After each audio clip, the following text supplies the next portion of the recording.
Let me tell you a story, not of a kingdom nor of a war, but of a man and a jar.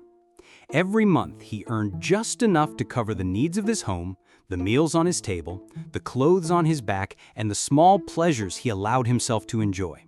And each month he would glance at the clay jar sitting on the corner shelf, the jar he had promised to fill once everything else was settled. The jar remained empty. Not because he didn't want to save, not because he was reckless, but because saving came last.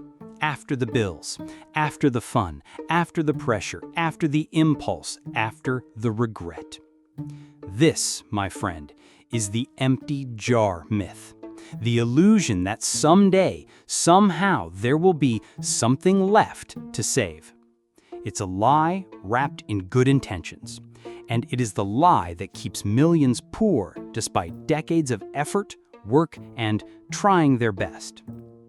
What this video is and what it's not. This is not a lecture on budgeting. This is not a lesson on frugality. This is not a scolding about your morning coffee or your favorite takeout. This is a revelation. It is the ancient truth that wealth begins not with income, but with order. It is the principle that turned poor scribes in Babylon into wealthy men with land, cattle, and legacy. It is the shift that separates the man who dies with worry from the man who dies with wisdom. In the chapters ahead, we will break the myth, rebuild your mindset, and give your jar a new purpose. But first, we must face the uncomfortable truth. Why the jar is always empty. Let me ask you, have you ever said, "I'll save whatever I have left at the end of the month," only to find there's nothing left again? You're not alone. Most people operate on a dangerous formula. Income minus expenses equals savings, if any. It feels intuitive, it feels fair, it feels responsible, but it's a trap because expenses grow to match income. The moment your paycheck increases, your lifestyle follows. A new gadget here, a nicer dinner there, a better car, a pricier hobby. Before you know it, your jar is not only empty, it's cracked, buried, and forgotten. The wisdom of Babylon, a different formula. Now let me show you what the wise men of Babylon did differently. They used a rule so powerful, so timeless, that it still builds wealth thousands of years later. Income minus savings equals expenses. They paid themselves first, before the merchant, before the landlord, before the temple. They kept a part for themselves, not as a reward, but as a right. They understood something most modern minds miss. You cannot build wealth with leftovers, because leftovers are not planned. Leftovers are not intentional. Leftovers disappear. Savings is not what remains, it is what is set aside on purpose. The real problem isn't income, it's sequence. Most people believe they don't save because they don't earn enough, but that's not true. Poor saving habits exist at all income levels, from the man making $500 a month to the executive making $20,000. If you cannot save when you make little, you will not magically start saving when you make more. Why? Because money obeys mindset, not math. And the poor mindset says, "Let me live first, I'll save later." But the wealthy mindset says, "Let me keep first, and then I'll live within what's left." This simple change in sequence is the gateway to wealth. And the failure to grasp it is why your jar is still empty. A glance in the mirror. Which mindset do you hold? Let's be honest. Saving what's left sounds noble. It sounds disciplined. But when we look at the results, it fails. So ask yourself, do you wait to see how much is left before transferring to savings? Do you think saving is something you'll do once you earn more? Do you treat saving like a chore instead of a strategy? If you answered yes to any of those, You are living in the empty jar myth, and it's time to wake up. Why you shouldn't trust yourself at the end of the month. Let's be brutally honest. At the start of the month, we're wise.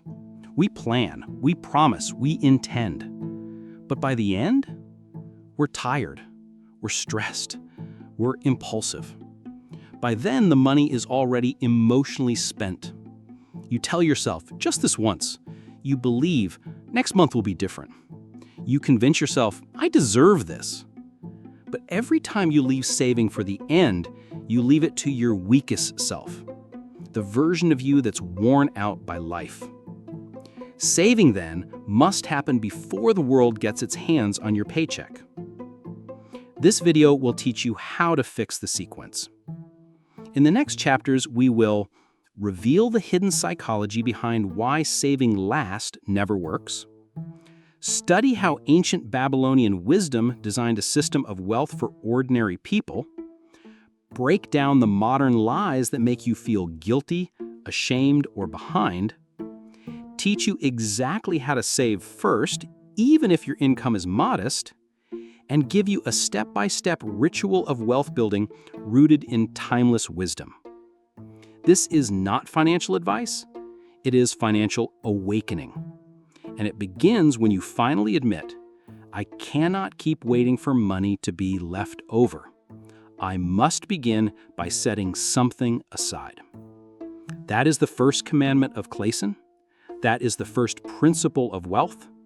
That is where your story changes. Pay yourself first. The ancient law that still works. In the dusty streets of Babylon, long before banks, credit cards, or investment portfolios, there was a man named Arcad. He was not born into gold. He was not chosen by fate. He simply learned a rule and never broke it. That rule was this: a part of all you earn is yours to keep. Not to spend, not to lend, not to offer as a gift or use to impress others, but to keep, to set aside, to protect, to build a foundation so strong no storm could shake it. This, my friend, is the law that built the wealthiest man in Babylon, and it still works today. What does pay yourself first really mean? The phrase is often repeated but rarely understood.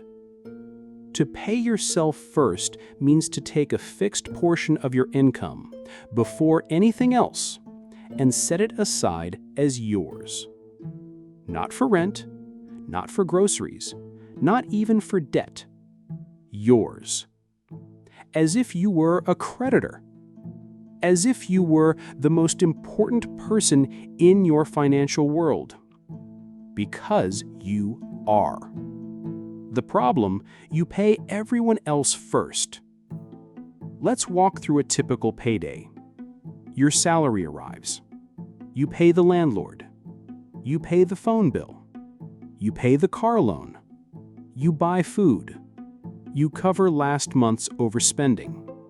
You treat yourself just a little for working hard. You feel tired and hope there's something left.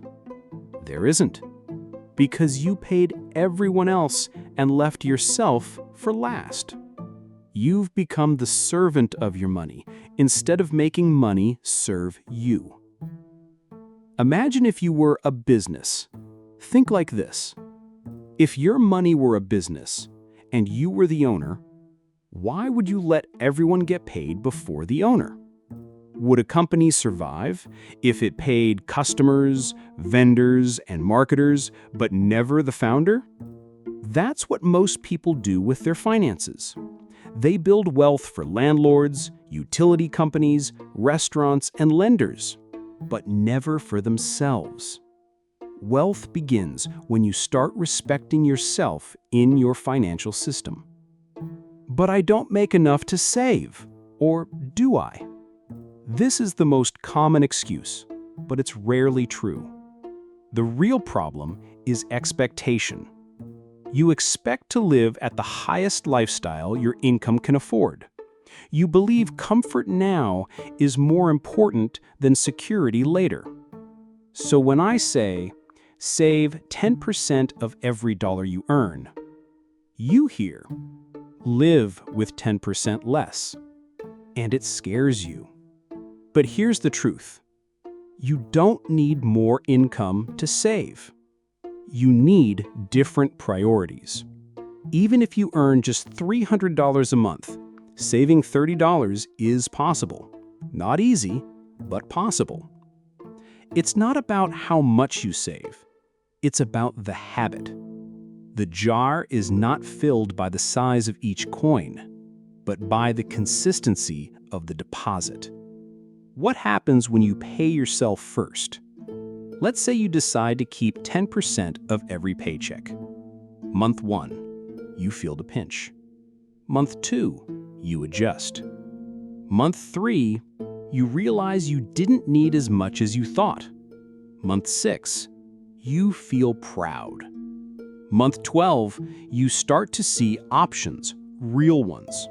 You begin to look at life differently. You walk into stores with more clarity, less impulse. You approach work with more purpose because you're building something. You stop envying others because you're finally investing in yourself. Saving is not just a financial act. It is a psychological declaration. It says, I matter. My future matters. I am no longer at the mercy of the world. The jar starts to fill, slowly but surely. Let's do the math. $100 per month saved equals $1,200 a year. Over 10 years equals $12,000. Add compound interest equals a small fortune. But that's too slow, you might say. Then let me ask you, isn't slow money better than no money? Isn't a jar that slowly fills better than one that's forever empty? The man who begins with small steps walks further than the man who never begins. Real-world example, Maria the seamstress. Let's meet Maria. She worked at a tailoring shop earning $700 a month. Every month, she told herself, I'll save if there's anything left. There never was. One day, after reading about Babylonian wisdom, she decided to keep $70 every month no matter what. It wasn't easy. She packed her lunch instead of buying it. She walked instead of taking the bus. She skipped outings with friends sometimes. But she saved every single month. 5 years later, she had $5,200 saved. She bought her own sewing machine, then a second-hand table. Then she took on private clients. 10 years later, Maria owned her own shop. And it all began with $70 a month. What if you're in debt? Should you still save? Absolutely. This is controversial but true. You must still pay yourself first, even when you owe others. Why? Because debt is the past, but savings is your future. You must honor both. If you give everything to debt, you will always be stuck in the past. If you save nothing, you will have no tools to escape it. Even while paying off debt, keep something for yourself, even if it's only 5%. It keeps the fire alive. It gives you hope. It builds momentum. And when you finally climb out of the hole, you'll already be in the habit of rising. Create a ritual. Make it sacred. Saving should not be accidental. It should be ritualized, like brushing your teeth or saying a prayer. Here's how. Set a fixed percentage. Start with 10%. If that's too hard, start with 5%. But be consistent. Create a separate space. A savings account, a jar, a safe, something untouchable. Automate it. If possible, set up an auto transfer as soon as your income arrives. Visualize your future. Every time you save, picture the freedom, not the sacrifice. Make it emotional. Make it sacred. You're not putting money away. You're planting a tree whose shade you'll rest under one day. The law still works. If you do, Thousands of years have passed since Arcad taught his students, but the rule still stands. Start thy purse to fattening, not with what's left, not when it's convenient, but now. Wealth is not a miracle, it's a formula, and this is the first line of that formula. The psychology of the empty jar. Why your brain hates saving. So far, we've learned a timeless principle. A part of all you earn is yours to keep. And yet, even knowing this, you may still struggle. You understand the rule, you want to follow the rule, but somehow you don't. You get to the end of the month and wonder, where did it all go? That, my friend, is not a math problem. It's a mind problem. To fill your jar, you must first understand why your brain keeps it empty. Let's talk about your brain. The human brain evolved for survival, not savings. In ancient times, there was no concept of interest rates or retirement. There was only one question: will I survive today? So, your brain developed powerful instincts. Take what's available now. Avoid discomfort. Prioritize immediate pleasure. Fear loss more than it desires gain. These instincts were useful for staying alive in the wild, but in modern life, they sabotage your wealth. Why saving feels like losing. Let's say you just got paid. You think about saving $200. Your logical brain says, great idea. But then your emotional brain kicks in. What if I need that money later? But I worked so hard, don't I deserve something nice? It's not that much anyway, what difference will it make? I'll save next month instead when it feels easier. And so you spend. Not because you're irresponsible, but because your brain has been trained to fear inconvenience more than instability. Saving feels like sacrifice. Spending feels like security. That's the psychological trap. The empty jar is a symbol of your inner conflict. The jar is not just physical, it's metaphorical. It represents the space in your life for future vision. But most people live in a reaction loop, not a vision loop. You react to bills. You react to moods. You react to pressure. Your jar stays empty not because you don't want it full, but because you've never taught your brain to choose tomorrow over today. The dopamine dilemma. Pleasure now, pain later. Here's a harsh truth. Your brain releases dopamine, the pleasure chemical, when you spend, not when you save. Buy new shoes, dopamine. Order food online, dopamine. Upgrade your phone, dopamine. But saving? No sound, no lights, no rush. Just a quiet line on a bank statement. That's why it's so hard. Saving rewards you in the long term. Your brain is wired for the short term. It's like asking a child to eat broccoli today for the promise of cake in 5 years. Why we lie to ourselves about trying our best. Ever told yourself this? I really meant to save, I just couldn't this month. It sounds reasonable. It even feels true. But most of the time, it's not about circumstances. It's about identity. You haven't yet become the person who says, I save no matter what. I protect my future first. I lead my money. It doesn't lead me.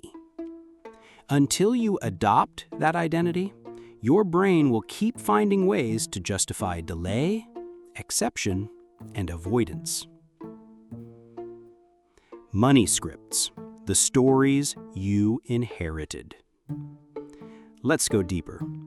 Your money behavior didn't come from nowhere. It was shaped by what you saw, heard, and felt growing up. If your parents argued about money, you might associate saving with stress. If you grew up poor, you may feel unsafe unless you spend everything now. If you were taught that money is evil, you may subconsciously sabotage your own growth.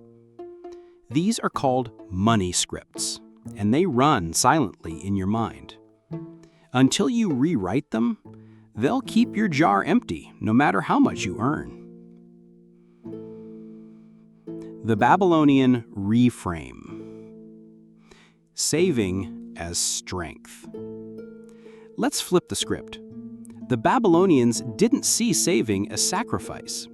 They saw it as power. They believed that a full jar meant freedom from begging, strength in negotiation, the ability to wait for the right opportunity, dignity in hardship. In their culture, a man with gold in his pouch was not just wealthy, he was respected. That same mindset can be yours. When you save, you're not losing, you're building armor. When you say no to spending, you're saying yes to strength. Modern problem, ancient solution. Here's the irony. Your problems are modern, but the solutions are ancient. Today's financial world is louder, faster, and more tempting than ever. But that makes discipline more valuable, not less. The quiet decision to set money aside is more heroic today than it was in Babylon's time. Why? Because now distraction is everywhere. But you are choosing clarity.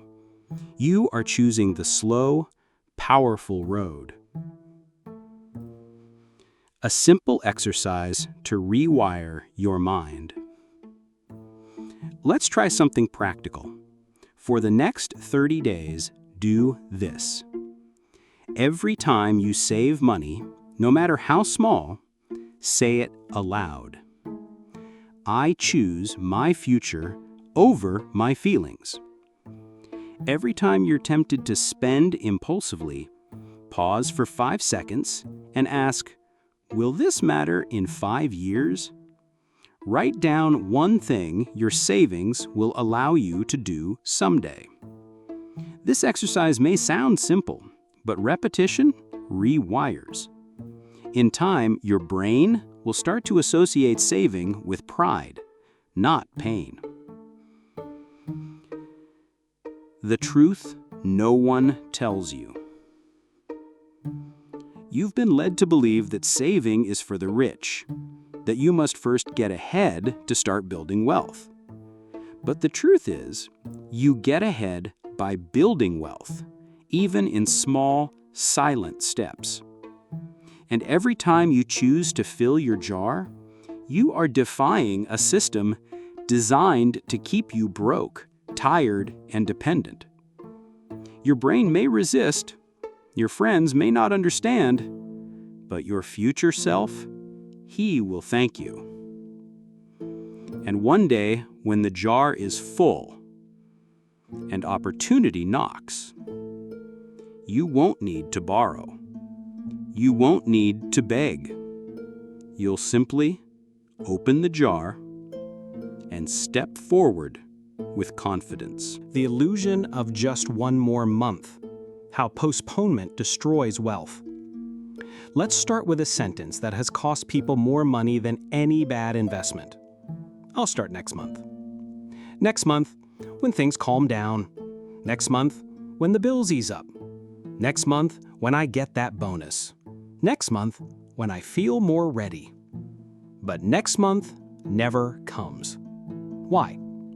Because postponement wears a mask of logic, but it's actually made of fear. The lie that sounds like a plan. Let's be clear. I'll start saving next month sounds responsible. It sounds like you're planning. It sounds like you care. But in most cases, it's an escape. A comfortable way to say, not now, without sounding lazy. A clever way to delay the discomfort of starting. It gives you emotional relief today, at the cost of your financial pain tomorrow. Let's look at the math of delay.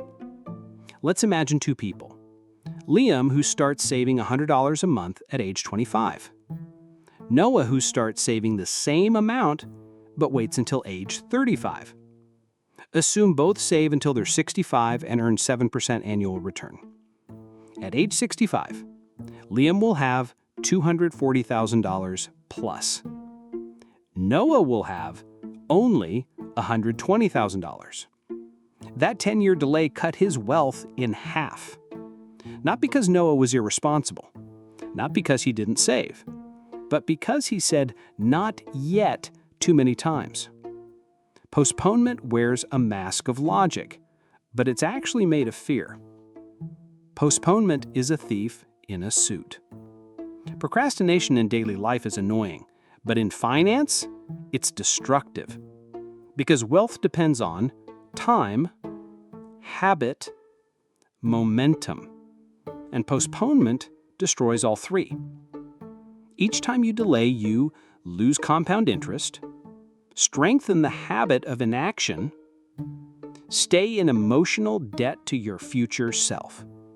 It's like showing up to the battlefield after the war is over, with polished armor, but nothing left to fight for.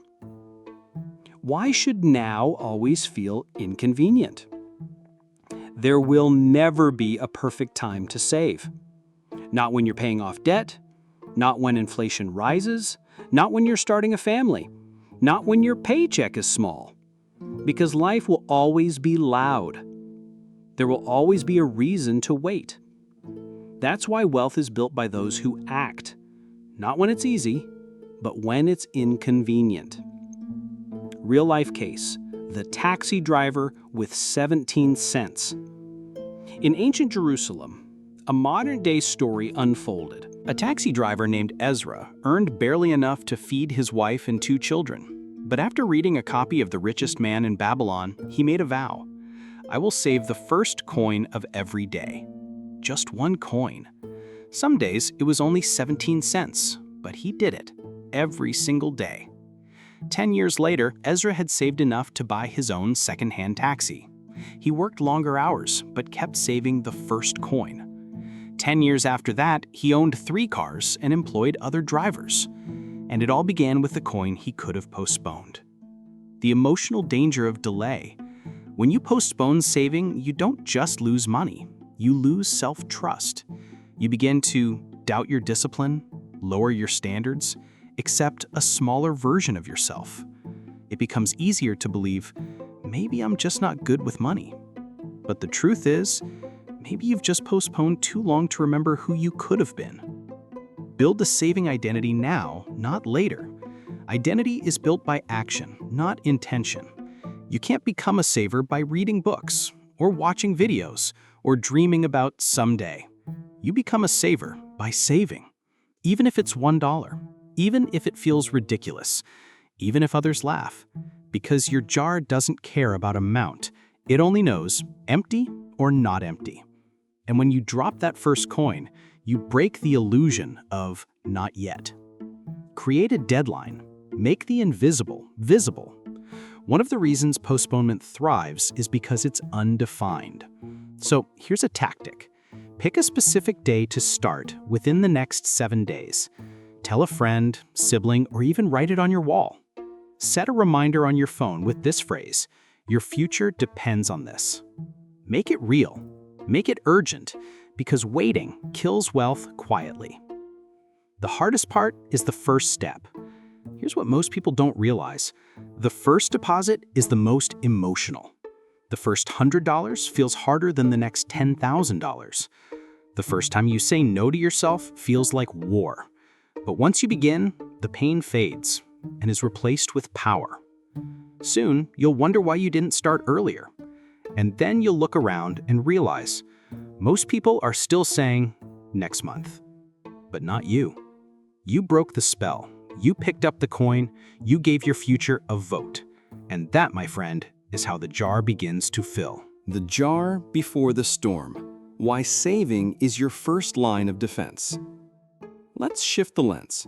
So far, we've talked about saving as a path to wealth. But now, let's talk about saving as a shield.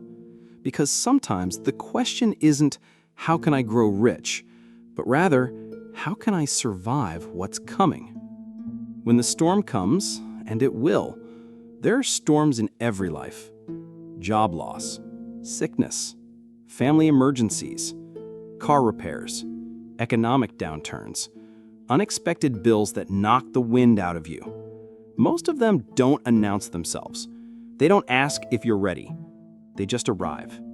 And when they do, they reveal a brutal truth. A man without savings is not free. He is exposed. He has no cushion, no protection, no power to choose. He must borrow, or beg, or break. The Babylonian wisdom, gold in a man's purse, is like a fortress in times of trouble. It doesn't mean you're greedy. It doesn't mean you love money. It means you've built margin, a buffer between you and chaos. The man who saves isn't just preparing for opportunity, he's preparing for survival. Real-life storm, the tale of Thomas and Michael. Let me tell you a story of two friends. Thomas and Michael worked at the same factory, earned the same wage, lived in the same neighborhood, but their mindsets were worlds apart. Thomas spent every dollar he earned because life was hard and pleasure was rare. Michael saved 10% religiously. For the day I don't see coming, he said.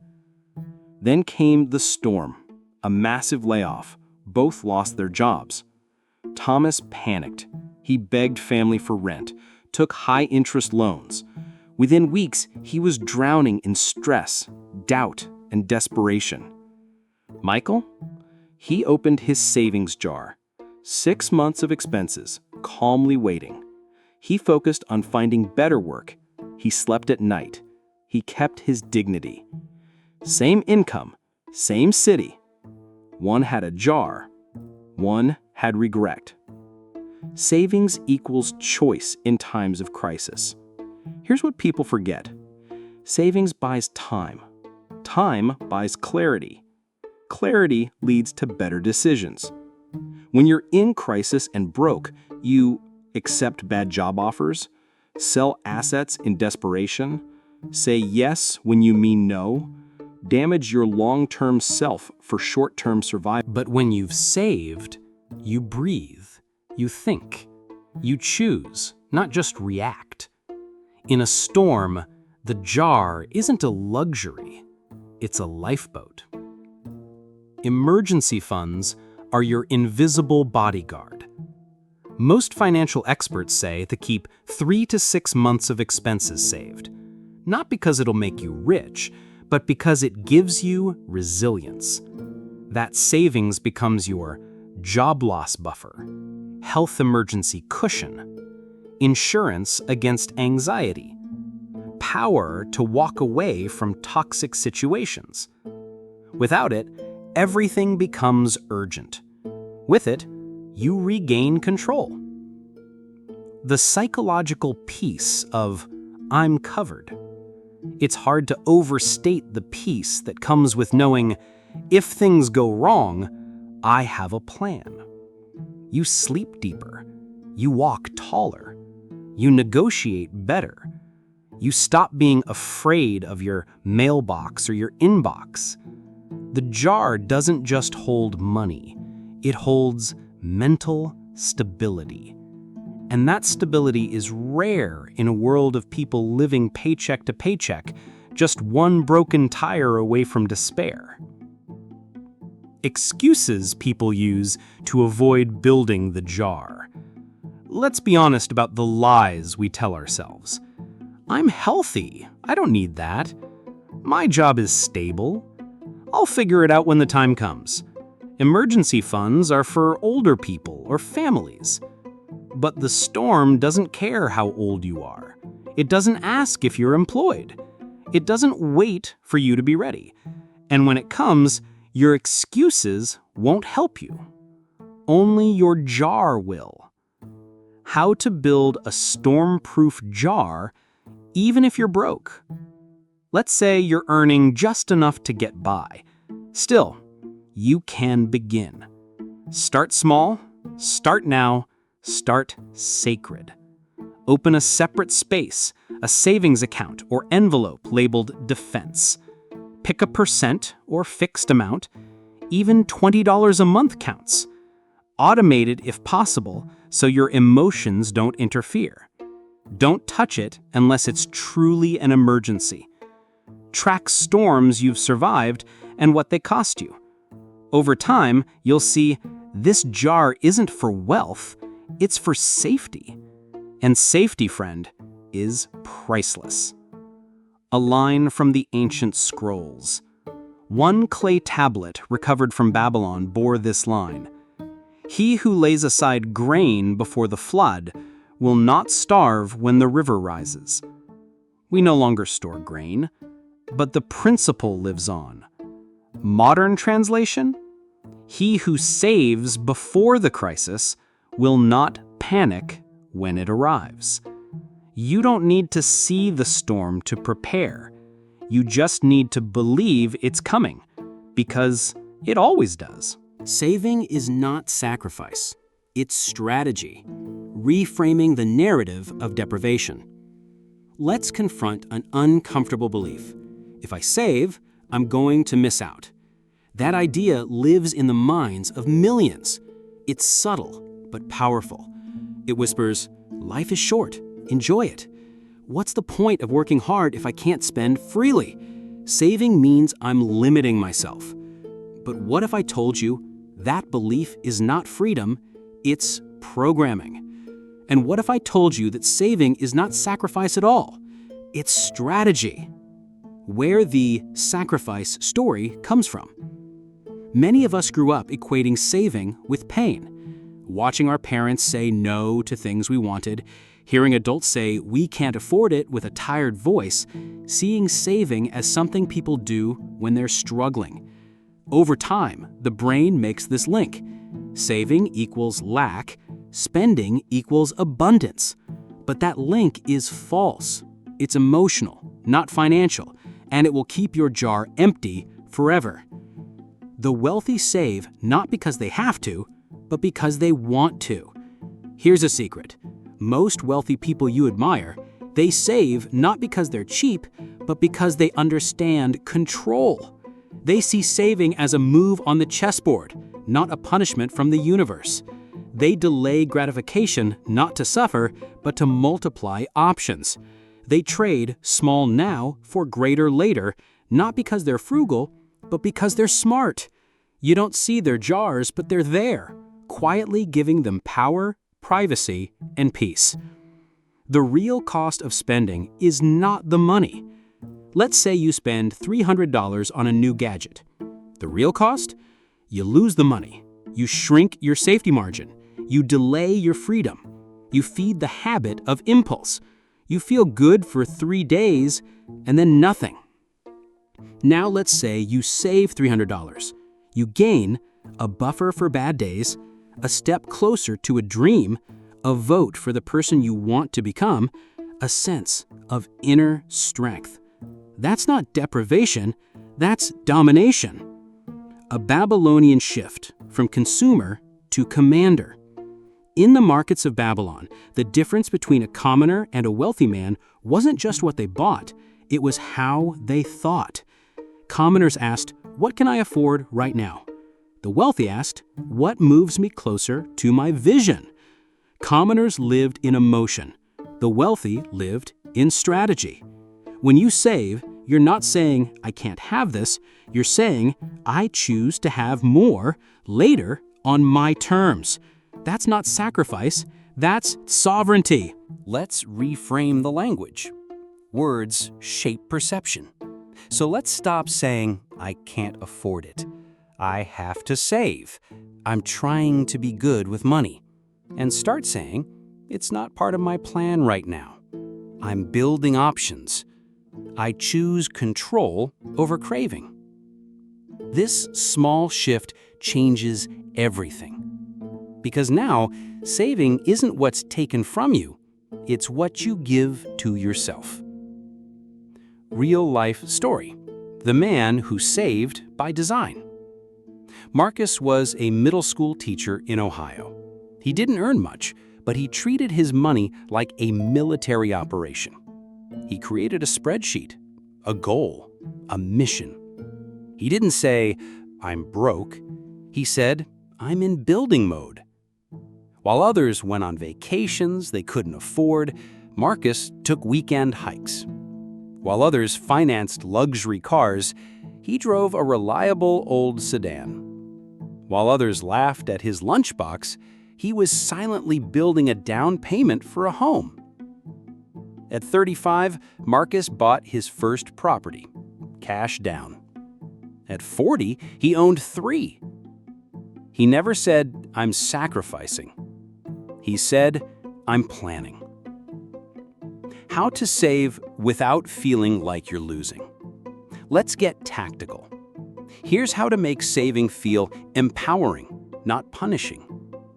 Name your jar.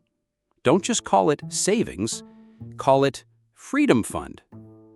FU money. Fire escape jar. Naming gives purpose.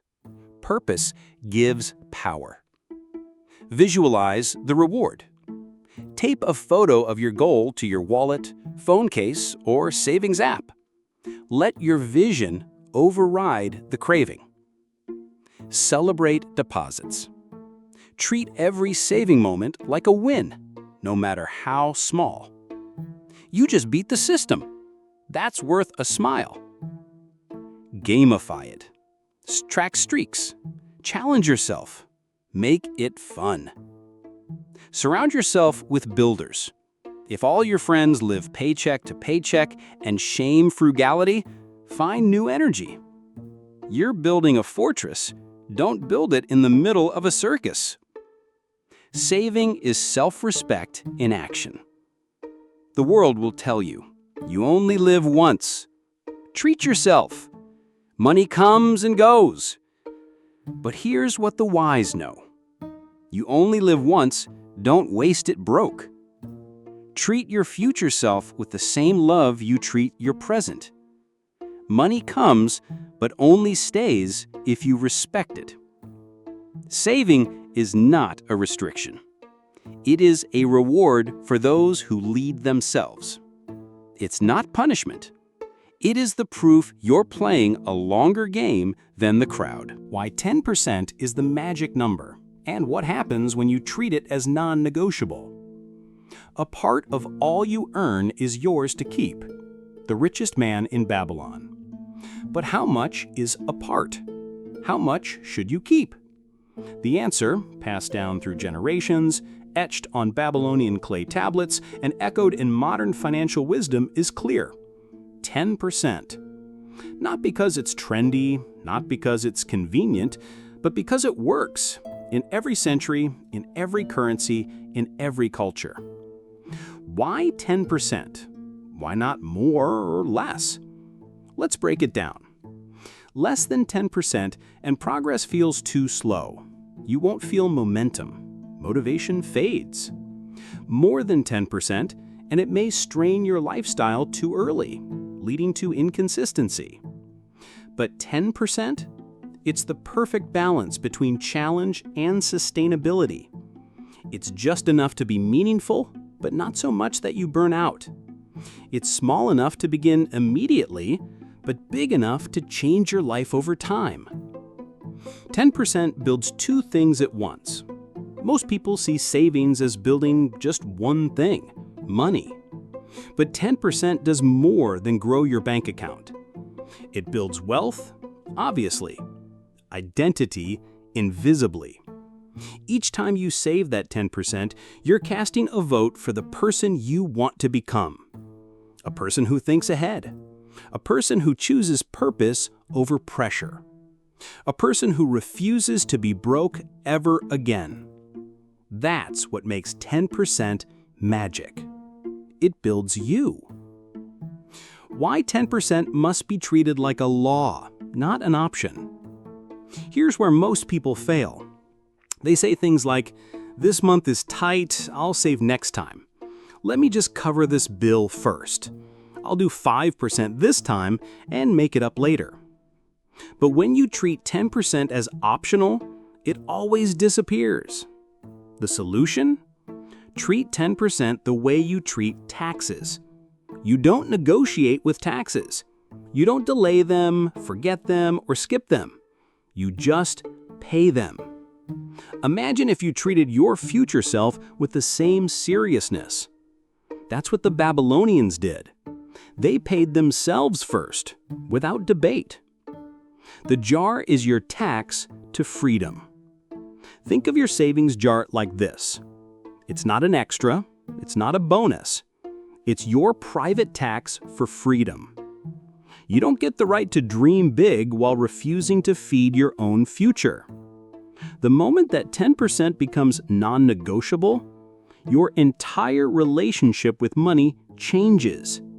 Suddenly, your spending gets smarter, your pride increases, your fear of emergencies fades. Your long-term vision becomes real. Real-life case: the construction worker who got rich slowly. Carlos worked in construction. No financial background, no inheritance, no lottery ticket. He read one book, underlined one sentence: "Start thy purse to fattening." He began saving 10% of every paycheck, religiously. Sometimes it was $80, sometimes $120. He didn't care.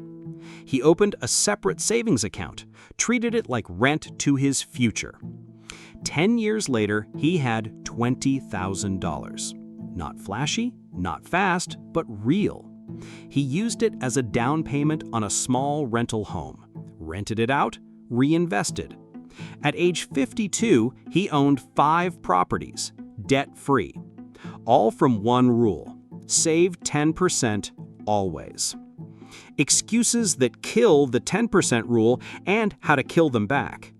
Let's address the common pushbacks. I don't earn enough. That's exactly why 10% matters.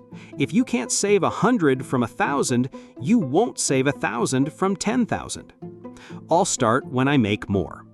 You're not building a habit, you're building a fantasy. Start small now. I have too many expenses. Reorder your expenses. 10% comes first. Your budget adjusts around it. I already have debt. Pay your past, yes, but don't starve your future to feed your mistakes. Turn 10% into a ritual, not a random decision. The key to long-term success? Make it automatic, make it sacred, make it yours. Here's how. Create a standing order. Automatic transfer the moment income arrives. Give it a mission. Don't just save. Call it your escape fund, independence fund, seed capital, etc. Never touch it casually. This is not vacation money. This is mission-critical capital. Track its growth monthly. See the power of consistency. Watch it compound. You can't afford not to save 10%. Let's flip the thinking. Stop saying, "Can I afford to save 10%?" Start asking, "Can I afford not?" Because without that 10%, you're always behind. You're always reacting. You're always one surprise away from collapse. But with it, you're leading. You're growing. You're building a life that bends, not breaks when tested. The 10% that changes everything. It's not just a number. It's a line in the sand. A declaration that says, from this day forward, I will no longer come last in my own financial life. It's the moment when the jar begins to fill with purpose. And once it starts, you'll never go back to empty again. When the jar starts to fill, how wealth quietly begins in the background. At first, it feels like nothing is happening. You save $50, then $100, maybe $300 after a few months. You check your balance. It's okay, nothing impressive. No luxury, no applause, no transformation. But deep beneath the surface, something powerful is taking root. This is the silent season of wealth. And if you stay faithful through it, your entire financial destiny will change. Wealth doesn't begin loud, it begins invisible. People think wealth begins with a big break, a business deal, an inheritance, a lottery ticket, a sudden raise. But real wealth, the kind that lasts, it begins in quiet. It begins when you choose not to spend what you could, when you put away the little instead of chasing the big, when you choose habit over hype. You won't feel rich, but you are becoming dangerous in the best way. The power of momentum you can't see yet. Let's talk physics for a second. A train takes massive energy to move the first inch. But once it's rolling, it becomes unstoppable. Even mountains yield. That's how wealth works. The first $500 feels like a decade. The next $500 comes faster. Then $1,000. Then $5,000. Then interest begins to join the effort. Suddenly, you're not alone. Your money is working with you. But that only happens if you stay the course through the slow season. The shift from discipline to identity. In the beginning, saving feels like discipline. You force it. You remind yourself. You resist the urge to spend. But over time, it transforms. It becomes who you are. You begin to say things like, I'm the kind of person who saves. I always pay myself first. I don't touch my jar no matter what. And when saving becomes part of your identity, you no longer need motivation. You just need routine. That's when your jar doesn't just fill, it overflows. The day you realize you're not broke anymore. It doesn't happen with fireworks. It happens in a normal moment. Grocery store, car service, rent day. And you realize, I have enough. No credit card, no last-minute panic, no borrowing. Just stability. That feeling, it's better than luxury. It's dignity. Because for the first time in your life, you're not reacting to life, you're leading it. What changes when the jar fills? Let's list it out. Confidence increases because money anxiety fades. Relationships improve because money fights reduce. Decision-making sharpens because you no longer act from desperation. Risk tolerance grows because you're not afraid of setbacks. Opportunities appear because you now have the resources to say yes. And none of this came from a raise, a windfall, or a hack. It came from small, steady drops in the jar. Every week, every month, every time you said, not now, later is greater. Real life case, the single mother who stayed the course. Ava was a single mother of 2, worked as a receptionist, earned modestly. She read about Babylonian principles and began saving $60 a month. She treated it like rent to her future. Year 1, she had $720, nothing major. Year 3, she had $2,500, enough to pay cash for an emergency. Year 6, she hit $7,000 and bought a used car, no debt. Year 9, she started a side business with her savings. Year 10, her business out-earned her job. She quit. Her breakthrough didn't come from talent. It came from a jar, filling quietly, month after month.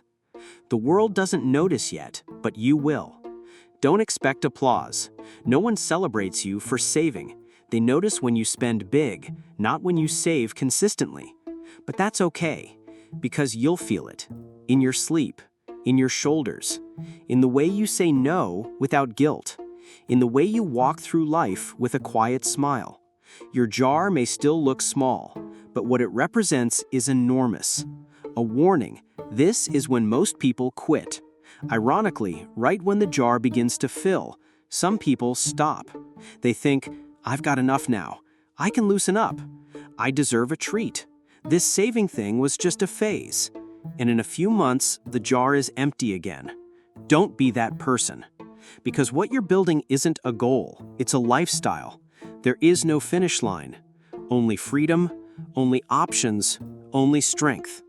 Let the jar teach you a new language. Once your jar begins to grow, it speaks to you. It says, you are no longer living like everyone else. You've planted roots where others chase clouds. You've earned the right to breathe easier. Keep going. It only gets better from here. And it's true, because once you see what consistent saving can do, you'll never be fooled by quick wins again. How to make the jar work for you, turning savings into strength, not stagnation. Congratulations! You've done what most never do. You've filled the jar. Or maybe you're halfway there. Maybe just starting to see the bottom rise. Either way, something's building. But now comes a new challenge. A question ancient Babylonians faced the moment their gold pouches began to swell. Now that I have it, what should I do with it? Because saving for the sake of saving can only go so far. There comes a time when your money must not just sit, it must serve. The danger of letting savings sleep too long. There's a myth in modern finance. Just save and everything will be fine. But that's only half the truth.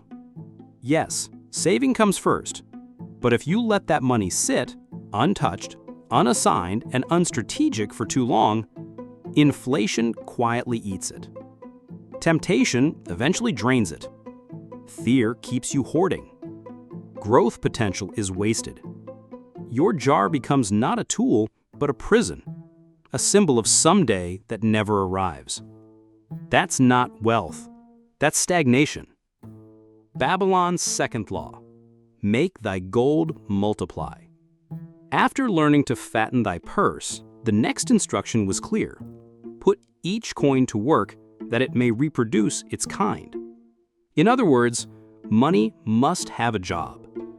You've already done the hard part, building the habit. Now it's time to upgrade the purpose. Savings should be a bridge, not a destination. Think of it like this. Emergency savings equals safety net. Medium-term savings equals staging ground. Long-term savings equal investment capital. Money that just sits doesn't grow. But money with direction, it becomes a servant, working while you sleep. Your goal is no longer just to protect yourself, it's to propel yourself. 3 paths to activate the jar.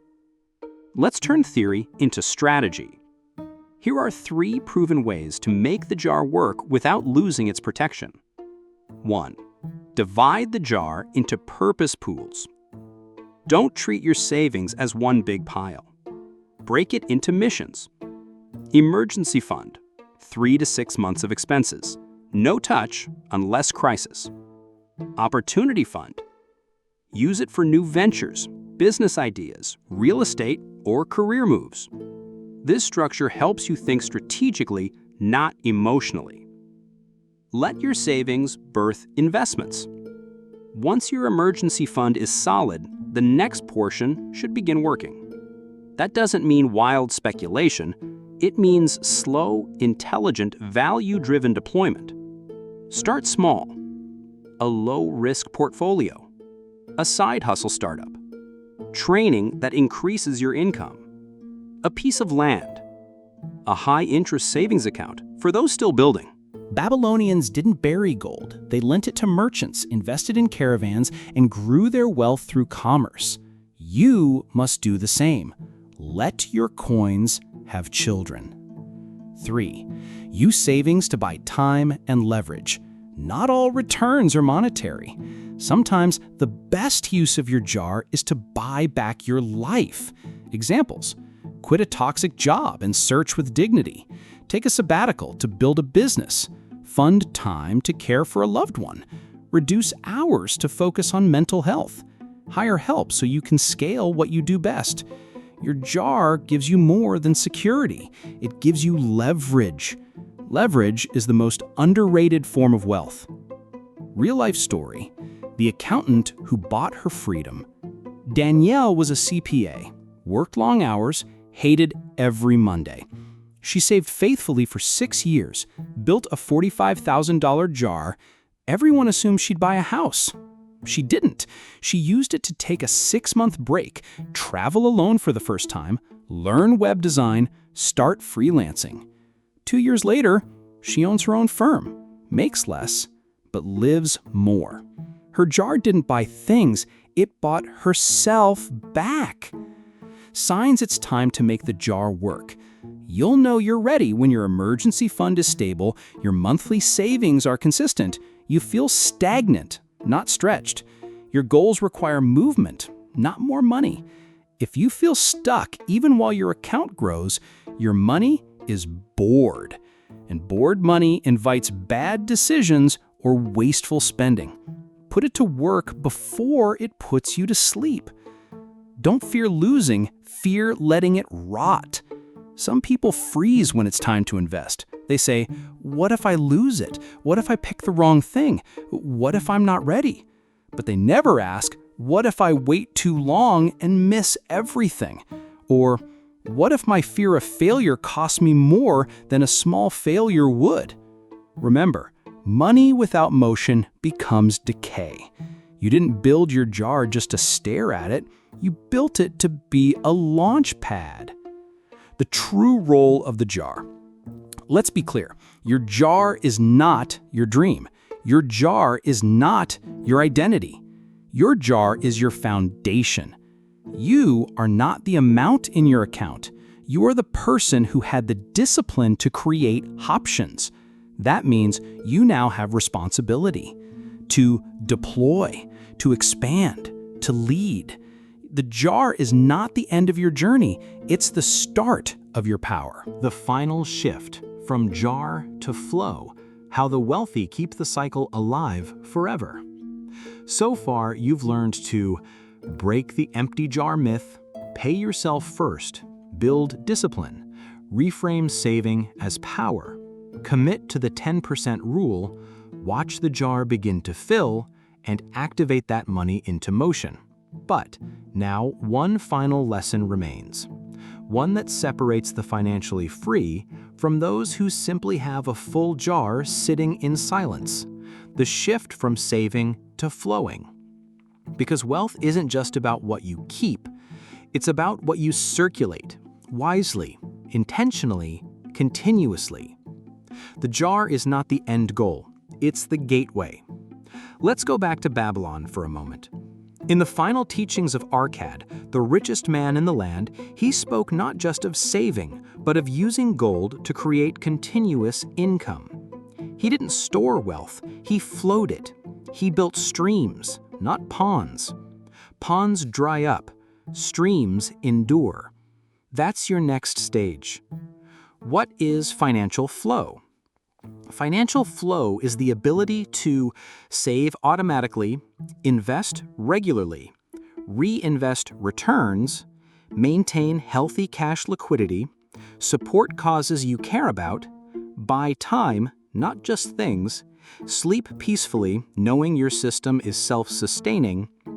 It's not about hoarding, it's about circulating with structure. The wealthy don't just hold money, they guide it like a river, with dams, gates, and channels. They control the flow, and because of that, money keeps returning. The 5 elements of wealth flow. Let's make it practical. To move from jar to flow, build these 5 circuits. 1.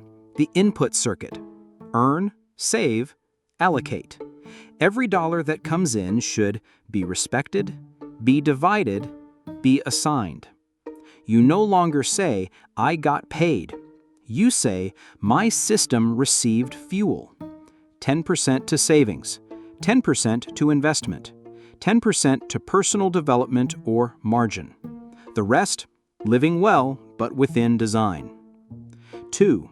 The growth circuit. Money that grows without you. Set up systems that multiply. Index funds, ETFs, real estate, dividend stocks, peer-to-peer lending with wisdom. This is where your money begins to run laps without your legs. Not overnight, but inevitably. 3. The reinvestment circuit. Profits that return to purpose. The goal isn't just return, it's reinforcement. Every dollar earned from investments should follow a new flow. Some to reinvest, some to expand your income, some to give, some to protect. Wealth grows fastest when it's fed by its own offspring. Let your returns have responsibilities. 4. The margin circuit. Buy peace, not just products. Use your wealth to create time margin, emotional margin, schedule flexibility, personal energy. This is what makes wealth feel real. You don't just work less, you work freely. Because you're not chasing survival, you're directing life. 5. The impact circuit. Money that outlives you. Finally, when the jar becomes a stream, you must decide, where do I want this river to lead? Do you want to leave something behind? Do you want to fund something bigger than you? Do you want your financial legacy to echo? Babylonians built temples, schools, roads with gold that once sat in clay jars. You can build something too, not just wealth, but meaning. When flow becomes natural, fear becomes irrelevant. What do the financially free have that others don't? It's not always more zeros. It's calm. Because they trust their system. They've trained their flow. They know. Their bills are covered. Their money is multiplying. Their future is secure. Their options are wide open. You don't get there by luck. You get there by structure. And it all began the day they stopped waiting for what's left and started keeping what's first. Real-life story. The immigrant who built flow. Ali came to Canada with $600, worked as a kitchen helper, slept in shared rooms, but he saved 10% from day one. He treated himself like a business. Year 3, emergency fund.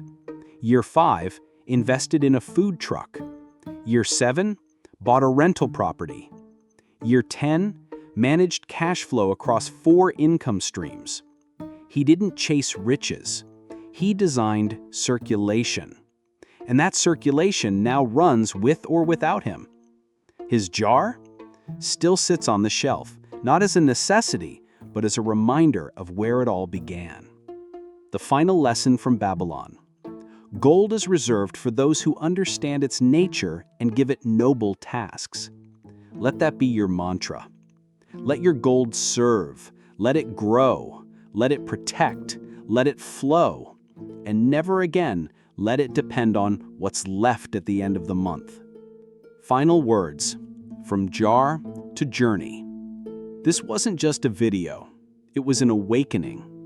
You now know why your jar has stayed empty, how to fill it with intention, how to activate it into wealth, how to sustain it with flow. No more waiting, no more wishing, no more watching your money disappear. You've stepped into a new identity, the keeper of the jar, the guide of the stream, the architect of lasting wealth. And it begins not with thousands, but with one rule. A part of all you earn is yours to keep, and never again to forget.